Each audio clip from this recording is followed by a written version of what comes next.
चऊं पिया जीअं भिटाई साहब चयो आहे त अला ॾाही मथियां ॾाहियूं ॾुख ॾिसनि त मां इन हवाले सां साईं तव्हां कुझु इन हवाले सां ॻाल्हायो। जी ऐं सभ खां पहिरियां शाह लतीफ़ भिटाई जे हिन शेर सां पंहिंजी ॻाल्हि जी शुरूआति कंदुसि त अवल अलाह अलीम आला आलम जो धणी क़ादिर पंहिंजी कुदरत सी क़ाइम आहे क़दीम वाली वाहिद वहदहू राज़िक रब रहीम सो साराहियां सचो धणी चई हमद हकीम करे पाण करीम जोड़ूं जोड़ जहान जो। वॾी महिरबानी संध्या मूंखे पंहिंजी हिन डिस्कशन में शामिलु करण जी ऐं तव्हांजो जेके बि मुंहिंजूं शयूं आहिनि तव्हांजे पासे में जेको किताबु पियो आहे जेकॾहिं उन जे हवाले सां तव्हां कुझु पुछणु चाहियो जेको आउं रिसर्च कंदो आहियां तॾहिं मां ॿुधाए सघां थो या सिंध अभ्यास अकेडमी में असां सिंधी ॿोली जेका आहे उहा हर हफ़्ते सेखारींदा आहियूं।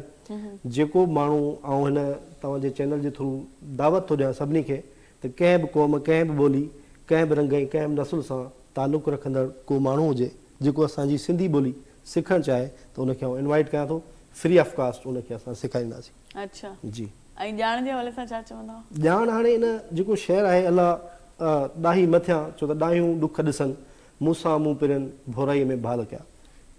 मां एतिरो को फिलासफ़र या ॼाणू माण्हू त न आहियां पर मूं इन जी जेका माना पढ़ी आहे या जेके डिफरेंट स्कॉलर आहिनि या असांजो जेको शाह लतीफ़ स्टडी सर्किल थींदो आहे हर हफ़्ते ख़मीस जॾहिं 3 खां 5 वॻे ताईं उन में बि तव्हांखे आउं सभिनी खे दावत ॾियां थो त उन में अचो।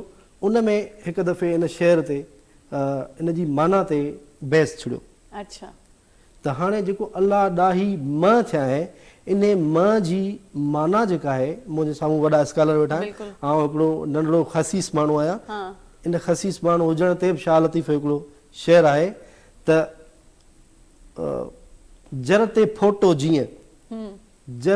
फोटो जीअं लहरूं लॻंदे अधु थिए ऐं पिण आहियां तीअं जीवन में के ॾींहं सो का ग़लती थिए त मूंखे माफ़ु कजो तमामु वॾा स्कॉलर ऐं नाले वारा माण्हू मुंहिंजे साम्हूं वेठा आहिनि। त इन म जी माना आहे थियां ॾाही थियां। उहो कीअं त उन स्कॉलर असांखे ॿुधायो त साईं सदाई करी मथे सिन सुका त इन में जेका म लॻल आहे इन म जी जेका माना आहे उहा बि आहे त थिए।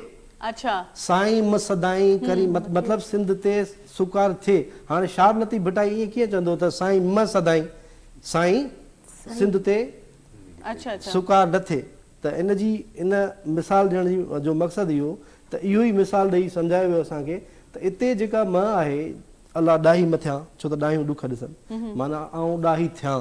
अच्छा त ऑटोमेटिकली जेको ॾाहो थींदो उन ते रेस्पॉन्सिबिलिटी ईंदी। जॾहिं रेस्पॉन्सिबिलिटी ईंदी ज़िम्मेवारी ईंदी त पोइ ॾुख बि ॾिसबा ॾाखड़ा बि ॾिसबा।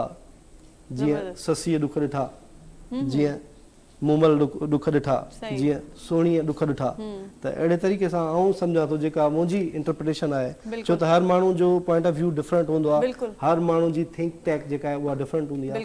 आउं ईअं सम्झां थो त हिते शाह साहिब जे इन शहर में इन म जी माना आहे ऐं ॾाही थियां।